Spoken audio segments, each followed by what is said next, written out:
Good morning, good evening, good afternoon, everyone, and welcome back to the Reign of Horror. I am your host, Nerd Cosa Nostra, and today is Monday, October 28th. I hope everyone had a good day. I hope everyone had a good weekend. The week's just starting out, so again, hopefully everyone has had a good start thus far. So for tonight's daily episode, there are a few things I just want to cover off on. Got some updates on 28 Years Later, the third film to the franchise that we saw originally from 28 Days Later and 28 Weeks Later. So Ray Fiennes has been out there. He's been dropping some information on what this new film is going to bring. It sounds like it's going to potentially be the first of 3 new films. So we're definitely going to cover off on that.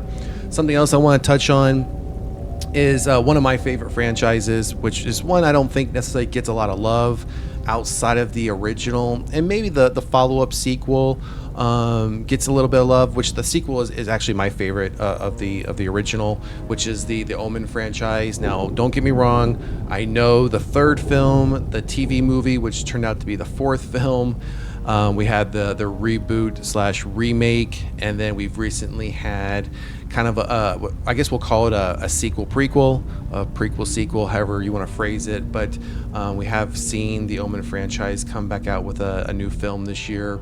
So there's a rating out there of the film. So kind of just want to run through those, see if we agree, see if we don't agree, which is okay. If we agree, great. If we don't, that's fine too. But just something I thought would be interesting to go through, because again, it's one of my favorite franchises, and I think it's again one of those that's just overlooked.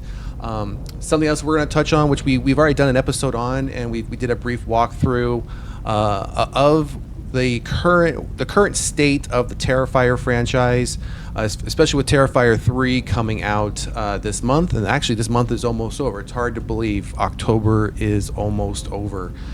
We only have a few more days, and then we are right into November. So with Halloween coming up this week, I believe on Thursday, hopefully you all have something fun planned, whether that's trick-or-treating, whether that's staying in and just relaxing and watching some horror films. I would highly recommend. You can't have Halloween without watching Halloween. That's something I've always done and continue to do. On Halloween, I watched the original 1978 Halloween film, and I immediately jump into the sequel, Halloween 2 from 1981. Again, for me, and I mentioned this even in the Halloween episode that we did this past week, for me, since it's a continuation of that same night, for me, it just feels like it's one continuous film if you watch them back to back. So again, yeah, I mean, if you have your own personal favorite out there that you like to watch on Halloween, or a set of horror films you like to watch, I highly recommend doing that, because again, sometimes it's just safer to stay in, watch a horror film, and just relax, especially since Halloween falls on a Thursday this year. Unless you're taking Friday off work, you're going to work on Friday, and then right into your weekend. So yeah, well, I want to touch on Terrifier, where we're at with that, especially the more specifically the box office results have definitely gone up since our last episode that we did on Terrifier. So I want to definitely take a look at that. And then something else that came out this week, news that came out this week, I was surprised to see. I'm excited to see, because I'm definitely going to be ordering myself a copy just so I can put it back up here on the shelf. And it's a movie for Late Night with the Devil that came out earlier this year. It's actually getting the VHS treatment. So we're going to take a look at that news. There's actually 2 versions of the VHS that are coming out, and this release is going to be the first of its kind. I mean, don't get me wrong. Yes, VHS, unless you, I'll say it's pretty much a dead technology. Give it that. But it has been making a resurface over the last few years from a collector standpoint, and it is definitely starting to make a comeback a bit. We've recently gotten news about Alien Romulus getting the VHS treatment. Now, many people don't know, Terrifier 2, ahead of Terrifier 3's release in theaters, did get a VHS treatment. It was released at Walmart. I think it was a double VHS tape set. So some new releases getting the VHS treatment. Now, again, if you don't have a VCR, then you obviously won't be watching it. And even then, if you had a VCR, you may not have a TV that would support it. But either way, I think these are nice nostalgic things to have, especially if you come from my generation where VHS was a big part of growing up for me. DVD didn't come around until the late 90s, early 2000s. I mean, it came a little bit before then, but at the time, DVDs were just so expensive, you just couldn't really afford them until they came down in price and started becoming more widespread and more widely used. So yeah, that's what we're going to talk about tonight, and then then we'll see what else is going on. If anything else comes up during the episode, any breaking news, I'll definitely pull it up. But otherwise, those are going to be the core topics we're going to cover tonight. So let's just jump right into it. So if we go over here, so like I mentioned, 28 years later, plot details were revealed by Ray Fiennes. Again, this is something. Let's get rid of this ad. Like I said, this is something I think we've all been waiting for, especially fans of 28 Days Later. 28 Weeks Later came after that one. Now, personally, I enjoyed 28 Days Later. One of my favorite. I don't want to call it zombies or I mean, this was treated more like a rage virus that infected people, or the infected, because they definitely didn't move like zombies. They definitely didn't move like the undead. I mean, these rage victims were quick. I mean, very quick. There was, once they got sight of you or heard you, there was pretty much no escaping them, and then they just flocked on to you, which we saw towards the end of 28 Days Later, when they took over that small group of military personnel that were still left standing, who pretty much all got killed off at that point. So I'm going to scroll down in here. The one thing I want to cover off on here, I mean, again, we talk about here where we see, as I mentioned, Ravenous Infected. That began with 2002's 28 Days Later and 2007's 28 Weeks Later. 2002, think about that. That is 20. It's been 22 years since we've had the original film, and again, I think the original film far surpasses the second film. 28 Weeks Later, again, it kind of these two films fell into that trap of, you have this original film that feels very independent, feels very raw and gritty, great idea, and then it does so well and it's very successful, brings in the money, brings in the fans, gets a following, and then the studio says, oh well, now let's pump out a sequel, and then they throw all this money at it, and it doesn't look the same. You can definitely tell, yes, more money was spent on it, studio was backing it. It just didn't have that same look and feel from a gritty, grindy perspective that I think the first one definitely brought. I think if studios could just not do that, just stick with the formula that worked for the first one, I think anything subsequent can be successful. I mean, again, it's not like they've been rushing to get this third film out to us. I mean, the last one, again, was 2007, right? So again, I'm glad that we're getting it, but I'm also, two things I'm glad to see. Actually, a few things I'm glad to see. One, Danny Boyle is coming back. He's returning as the director, and we're also going to see Aaron Taylor Johnson. I think he's a great actor. He's been in quite a few things. He's definitely an up and comer. I mean, don't get me wrong. He's been in a few things that have been around for a while, but I think he's starting to get his face out there more and more projects, and I'm definitely glad to see him in this one. But of course, the returning star, Cillian Murphy, reprising his role as Jim. So obviously, he's survived whatever time jump we're going to see between 28 Weeks Later and 28 years later. Now, my concern here, though, and we'll get to this when we get to the quote from Ray Fiennes. And actually, let's just jump to the quote, and then I'll raise I'll call out my concerns here. So here's we have this with this description here, quote. This description is three films, of which two have been shot, which again, as I mentioned before, this new is supposed to be a kickoff of this new trilogy. Okay, so that's why it's mentioning three films, of which two have been shot. Britain is 28 years into this terrible plague of infected people who are violent, rabid humans with a few pockets of uninfected communities, and it centers on a young boy who wants to find a doctor to help his dying mother. He leads his mother through this beautiful northern English terrain, but of course, around them, hiding in the forests and hills and woods, are the infected. but he finds a doctor who is a man we might think is going to be weird and odd, but actually is a force for good. Now, I'll provide the link of this article in the description of this video for you to kind of, if you want to go through and read the rest of it, feel free. But ultimately what Rafe is saying is, throughout the rest of the article, is it sounds like he's the one playing this doctor, and that's what he leads you to believe. Now, again, my concern. Now let's jump back up to my concern with Cillian Murphy coming back as Jim. We're obviously going to have a time jump here between, you know, when he showed up in the first film, because he wasn't in the second film. So when he was in the first film to this one, is if this is meant to, if this is the story, we're following this young boy, he's trying to find a doctor for his dying mother. Is Cillian Murphy's Jim, is he just showing up for 5-10 minutes, 20 minutes, kind of whether it's at the beginning or right in the middle of the movie, and then that's all we see of him, and he kind of just, oh yeah, I remember when this all started, and this is what, you know, what we had to do back then, and then he either fades off into the background and we don't see or hear from him again, or he gets killed. If they're bringing Cillian Murphy back just to kill him off, that's a, man, in my opinion, that's a huge disappointment, a huge waste of talent, and a missed opportunity. I mean, especially if you're kicking off a new trilogy, if you're using this third film of this original to kick off a new trilogy, I mean, keep him around for at least a film and a half, especially if you've already filmed 2. So hopefully he's in at least the full first film to a degree where he's impactful. And then obviously if you end up killing him off halfway through the second, at least he was around, you know, for the majority of this new trilogy, not just a cameo and then he's killed off, or again he just kind of gets in a vehicle and, you know, heads back home to wherever he's at, right? So very excited to again get some information about what this 28 years later is going to be about.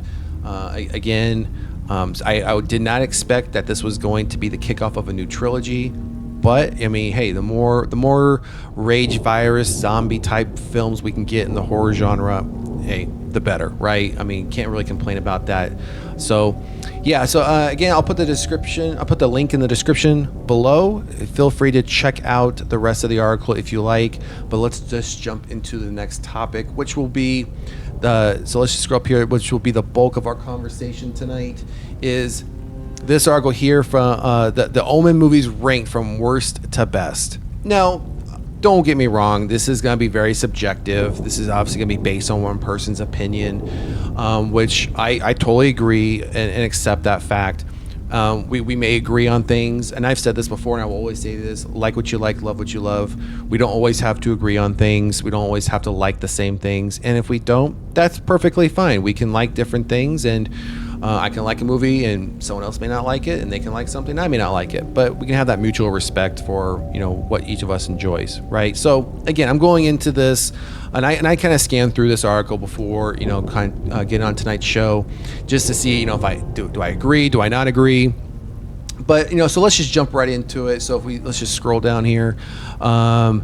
Past some of these, you know, ads here. So we just have a brief description of really what the franchise is about, right? So if we just keep scrolling down here, so obviously they're saying the worst is the Omen 2006. So this was the as I mentioned at the very beginning, this was that reboot remake that they attempted in 2006. I would agree. This is even above the TV movie, which is part 4 from the original set. This is by far my least favorite. Now, don't get me wrong. I mean, you had some great talent starring in it, right? But it just, at the time of 2006 and trying to revitalize the Omen franchise, then it just didn't work out. I mean, Levi couldn't help it. Julia couldn't help it. I mean, there was just no helping this movie. It was just overall, in my opinion, just not necessary. It was just bad, outright bad. So definitely agree with the writer of this article. Definitely belongs at the bottom. Now, this is the one I literally just mentioned that I thought the 2006 version was better than, was worse than, but this one was still the worst. This one was still pretty bad, which is Omen 4: The Awakening, which was from 1991, as you can see, which was a TV movie. So this is where we first took our deviation from the main character, which was Damien Thorne from the original 3 films, and then when this TV, because Damien, this should not be a spoiler for anybody, and actually if we just scroll down real quick, we can see when, so the Omen 3, the Final Conflict came out in 1981, so this should not be a spoiler for anybody, and if it is, well, tough luck. I don't know what to tell you. I mean, I guess I'm going to be the biggest spoiler in the world. But Damien, in this sequence of stories, died in part 3. Then they brought this TV movie out, which, you know, obviously they replaced Damien. Again, just did not hit. Again, it was right to TV movie, so it was obviously made for that. It wasn't made for the theaters or a wide release. But again, it just felt like it just was, again, whether it was, I believe it was necessary, not necessary. Obviously, the studios thought, hey, it's been 10 years, let's do another Omen movie, and it didn't work out. And obviously, 1991 and 2006, I mean, it took 15 more years before they even decided to come back and try and do Omen again. And even then, it still didn't hit. It still failed. So, Omen 4 definitely belongs where it's at. It's better than 2006, but it's not by much. It's still down there at the bottom. The Omen 3 for me, the Omen 3 for me is it's like one of those that always falls as far as part 3s go, right?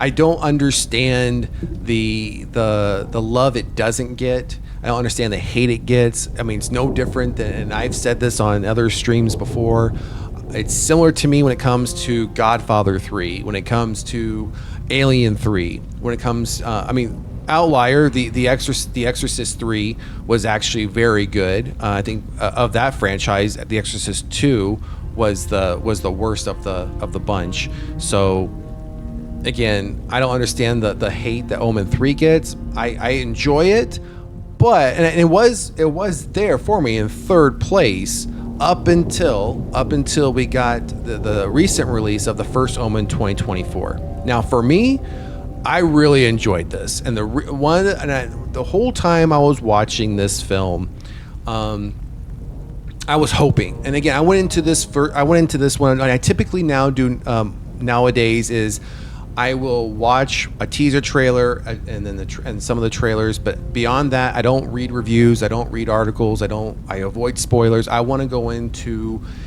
any movie with as little information as possible outside of what the studio gives me. That way I'm not disappointed or I'm not spoiled about if something does or doesn't happen. So with this one, when I heard about the first Omen coming out, I was excited to hear that it was happening, and I was hoping that it would be along the lines of the time period where we would understand potentially Damien's origin story, or does this include Damien? Does it not include Damien?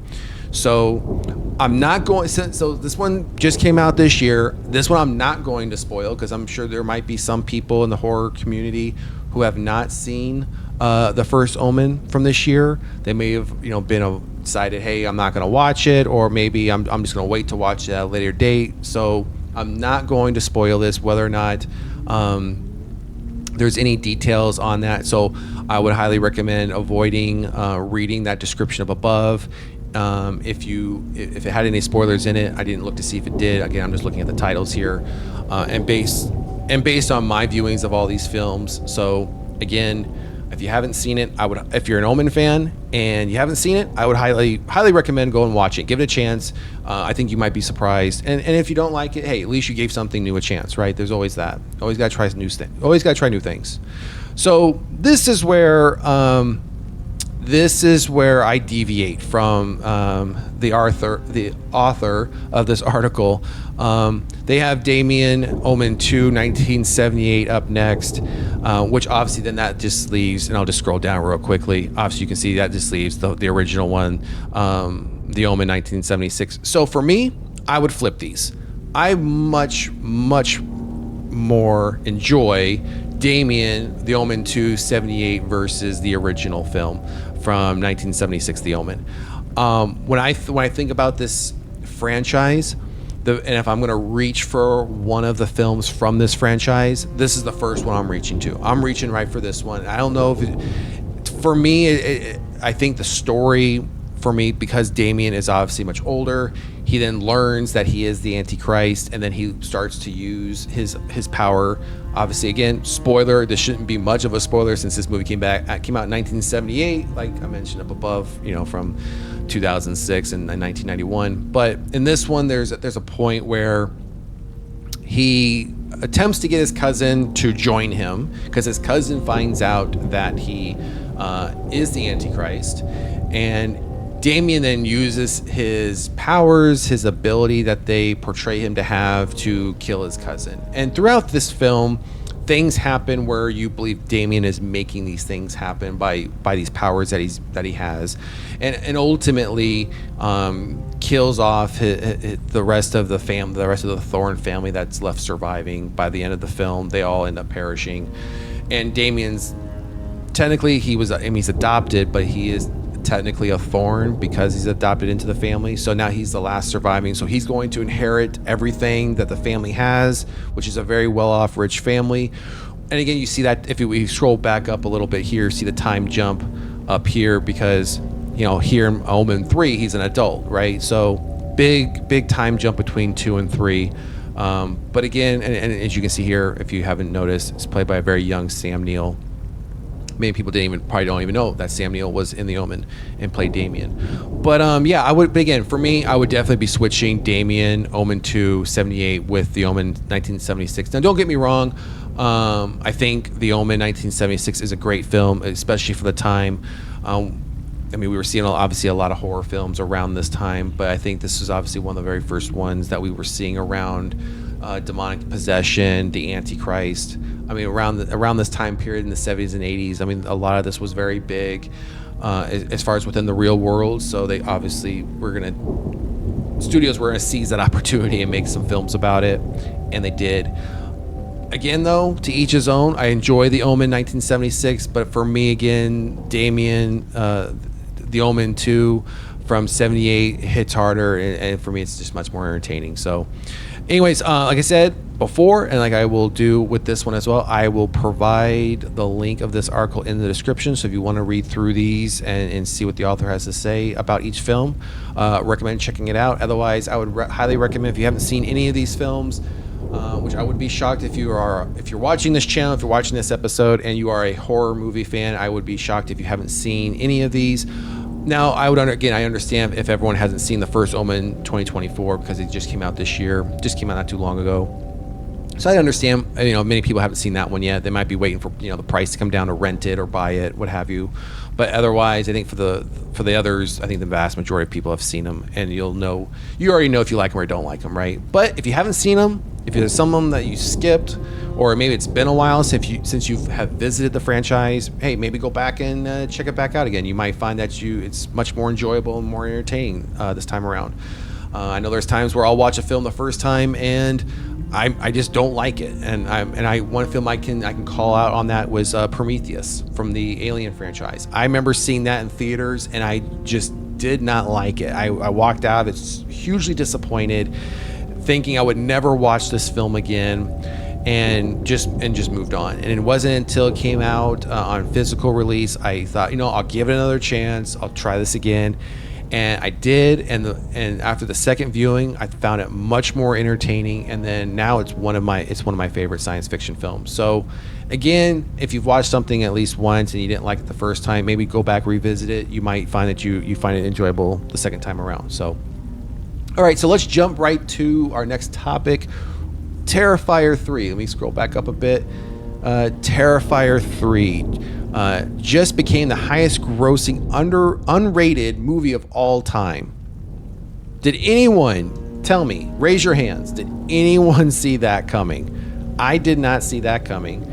I knew this was gonna be I knew this would be popular with a very select crowd, but I feel and this could be what's driving this as far as the box office results. It could be the following that this franchise has, where people are going back and viewing it multiple times, 3-4 times. I know Some people, and I've seen some people being, posting online that have seen it, 4 or 5 times. I mean, hey, again, to each his own. If you love it that much, hey, go see as many times as you like. For me, one viewing was good for me. I enjoyed it. I enjoyed it. Well, I enjoyed the Terrifier series.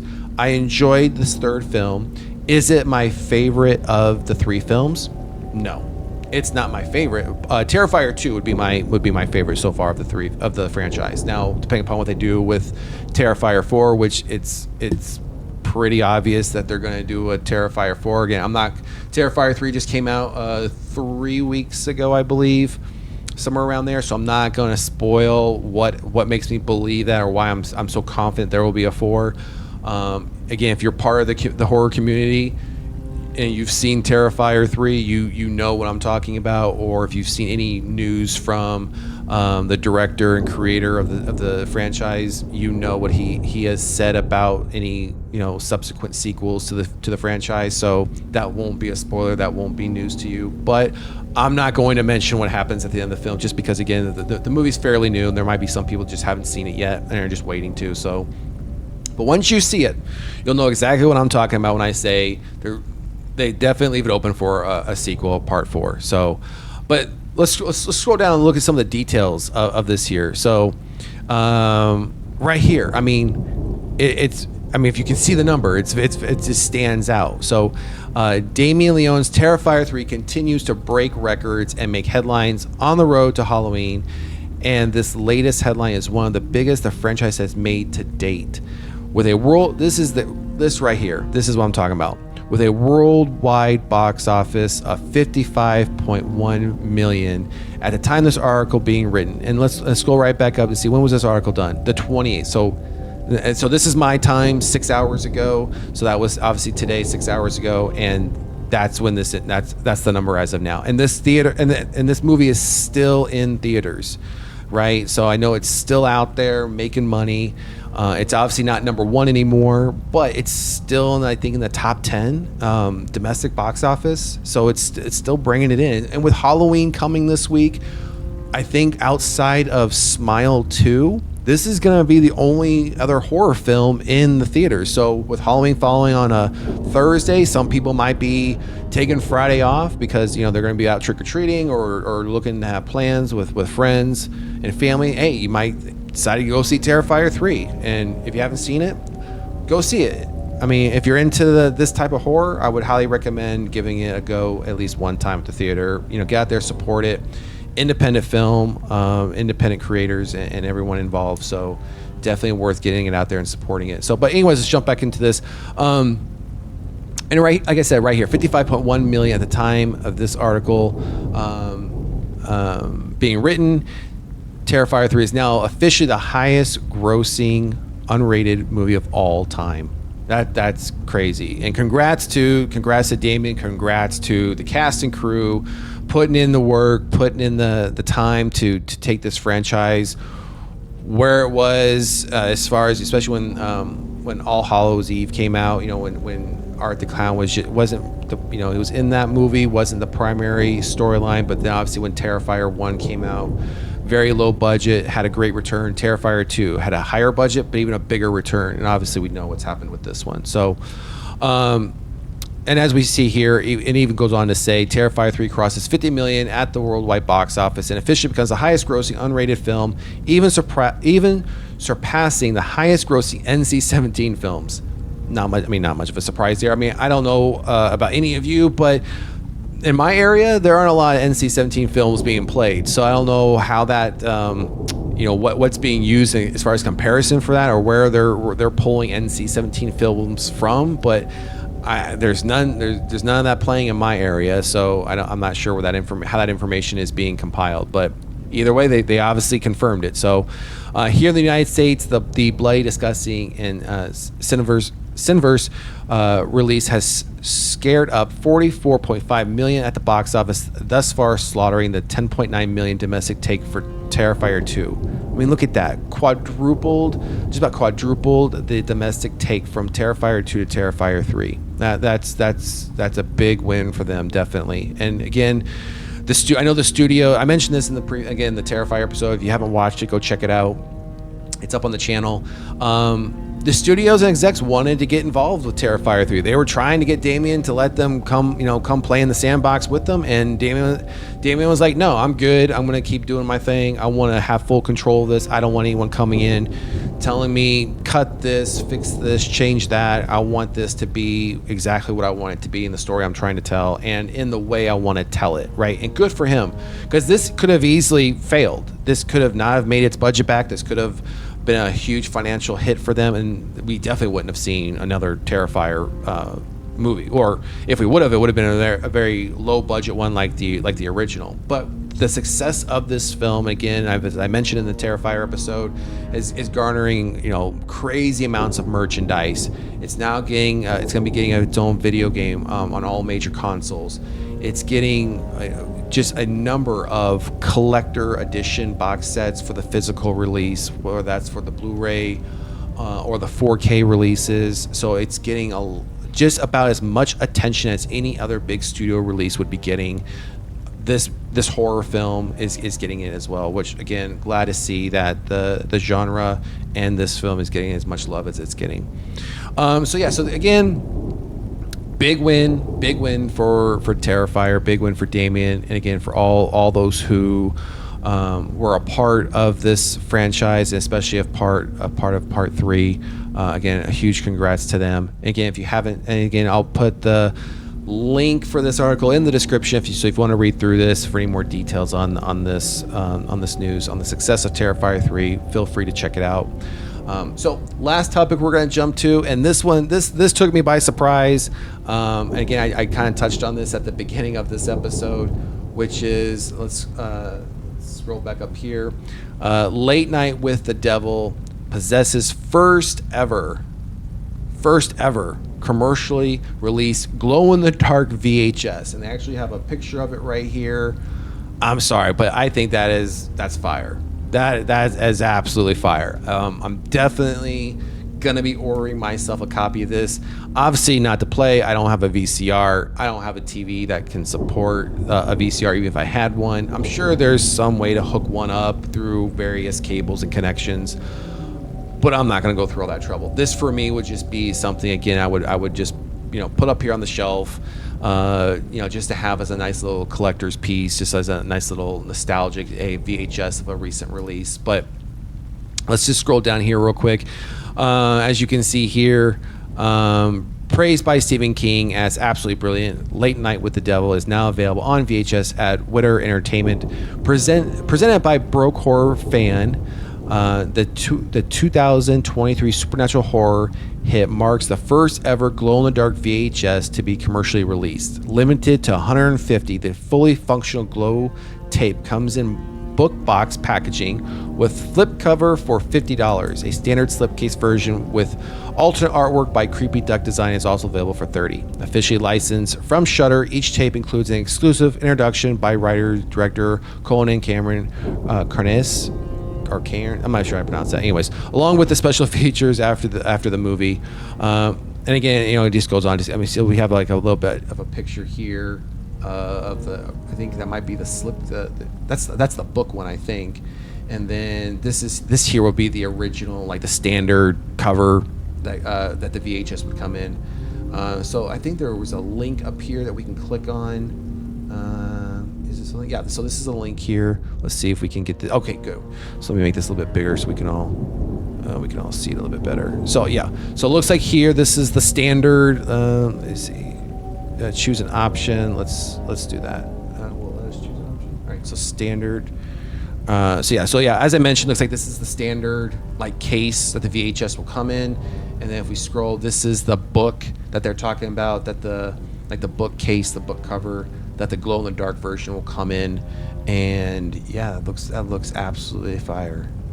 Definitely, if you are into, now again, as I mentioned, VHS is making a comeback from a collector's perspective. There's a lot of people out there collecting some of the great films that were on VHS at the time, and obviously this is going to be, I think we just read that this is going to be at least the glow in the dark one is only limited to 150. So let me see, it's even still, let's see, the standard slipcase we see there is in stock. Let's see, hey, if you're still interested in the book box with glow in the dark VHS, still in stock. So again, there's only 150 of these being made. Expected to ship December or January 2025. Limited one of each variant per customer. Duplicate or international orders may be canceled and refunded due to user violations of licensing conditions.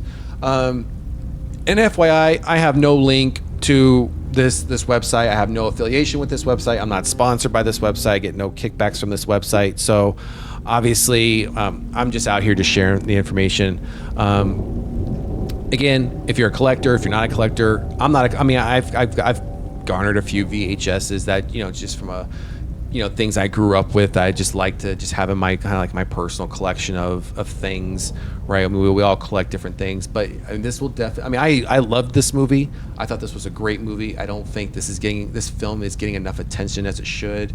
I just loved it because also the whole 1970s aspect it takes place in, and it kind of mixes that found footage as well. So definitely I'm interested in at least getting one of these. If not, I might just splurge and say, if they're both available, I might just order both just to have them. So anyways, everyone, so that's the Late Night with the Devil VHS coming out. Like I said, they said it will ship in December or January 2025. So that's only a couple months away. So could be a great Christmas gift if you have someone in the family that's a horror fan, or if you have a good enough friend you're willing to spend some money on and buy this from. But odds are, if you're a horror fan, you order this, get it, you might just want to keep it for yourself and just give them a gift certificate to Starbucks or something. That's probably what I would do. So yeah. But yeah, let's go back and take a look at that glow. Was it green? Yeah, that green. I'd be interested to see though, how much this actually glows in the dark. Because they sometimes things will say they glow in the dark, and then it's very minimal. But I'm wondering if this really is vibrant in the dark. I would be only 150 made. I'd be hesitant to even open it up to even test it to see if it did glow in the dark. I think I would be. I think I'd want to just keep it in the package and just tell people, hey, it glows in the dark. I'm not willing to open up the package and find out. So. But yeah, I like based on the kind of green that this is. I would imagine, it does glow in the dark pretty well. So, anyways, but again, I'll put the link. I'll put the link up for this pre-order as well as the original article. Well, actually, I'll just put the original article link in the description. And again, you can see right here, as I did, you can click on it. If you want to go pre-order, go pre-order. If you don't, you don't. Do what you want, right? Again, I have no affiliation. I get no sponsorship, kickbacks, nothing. I just thought it was pretty cool, something to share that we really don't see much of at all. Doesn't matter what genre you're in, but especially for horror stuff, I thought that would be a nice little piece for anyone to have as far as a collector's. So, with that said, everybody, that's going to wrap it up for today's daily show on Reign of Horror. I appreciate you taking the time to join me and kind of going through some of this information, some of this new information, as well as kind of just running through the Omen franchise. Just giving my take on what's my favorite, least favorite. So, and again, if you haven't seen any of those, or if it's been a while since you've seen them, check them out. I'm definitely going to be, once I jump off here, I'm definitely going to be checking out this Late Night with the Devil VHS, because it might just be something. Who knows? In the come December, January, you might just be able to look over my shoulder and see a copy of it right there, which I may just open it up. We might as well just open it up and might just do an unboxing review of it just to see what comes with it, just to see how it looks, and might just turn the lights down and see if it glows in the dark. Might just be worth the $50. So anyways, everyone, I appreciate it. Be sure to like, share, and subscribe, and I will see you at the next one. Peace.